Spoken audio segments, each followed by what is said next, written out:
चौथे टी20 में भारत की अक्षर जीत, सीरीज हुई अपनी। नमस्कार दोस्तों, चौथे टी20 में टीम इंडिया ने ऑस्ट्रेलिया को हरा दिया है।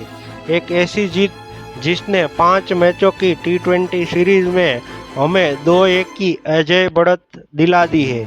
यानी अब सीरीज हम हार नहीं सकते। दोस्तों, इस जीत के असली हीरो रहे हमारे बापू अक्षर पटेल।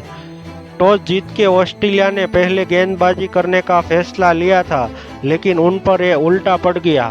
भारतीय टीम ने पहले बल्लेबाजी करते हुए 167 रन का स्कोर खड़ा किया था। शुभमन गिल ने 46 रनों की जुझारू पारी खेलकर नींव रखी। उसके बाद सूर्यकुमार यादव और शिवम दुबे ने पारी को आगे बढ़ाया, लेकिन पारी को अंतिम गियर मिला अक्षर पटेल के बल्ले से। वो भी क्या फिनिशिंग थी दोस्तों। सिर्फ 11 गेंद में ही 21 रनों की तूफानी नाबाद पारी खेली। 190 स्ट्राइक रेट से उन्होंने स्कोर को 167 रन तक पहुंचाया। पिच को देखते हुए ये स्कोर ऑस्ट्रेलिया के लिए बिल्कुल भी आसान नहीं था। ऑस्ट्रेलिया ने 168 रन का पीछा करते हुए शुरुआत ठीक ठाक थी, लेकिन फिर आए हमारे स्पिनर बापू और उन्होंने छा गए। अक्षर Patel man of the match रहे। अक्षर पटेल, उनकी गेंदबाजी ने ऑस्ट्रेलिया की कमर तोड़ दी। 4 ओवर में सिर्फ 20 रन देके 2 बड़े विकेट लिए। उन्होंने मैथ्यू शॉट और जोश इंग्लिश को सल्टा किया, लेकिन फिर आए वॉशिंगटन सुंदर। अपने छोटे से स्पेल में उन्होंने सिर्फ 3 रन देकर 3 विकेट लिए। सुंदर ने ऑस्ट्रेलियाई मध्यक्रम को पूरी तरह से तहस नहस कर दिया।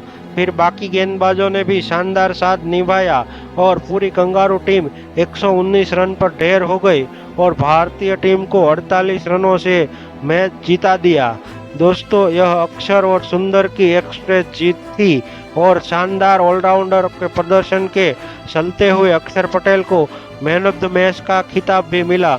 उन्होंने पहले बल्ले से फिनिशिंग किया, फिर गेंद से कहर बरपाया। उन्होंने एक बार फिर साबित कर दिया कि वह टीम इंडिया के लिए कितने उपयोगी खिलाड़ी है।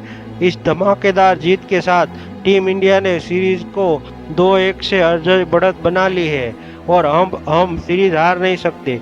क्या टीम इंडिया आखिरी टी20 सीरीज में जीतकर 3-1 से अपने नाम कर पाएगी या ऑस्ट्रेलिया वापसी कर सीरीज को 2-2 से खत्म कर देगा? आप अपनी राय कमेंट बॉक्स में दीजिए और ऐसे ही और वीडियो देखने के लिए हमारे चैनल को सब्सक्राइब भी कीजिए।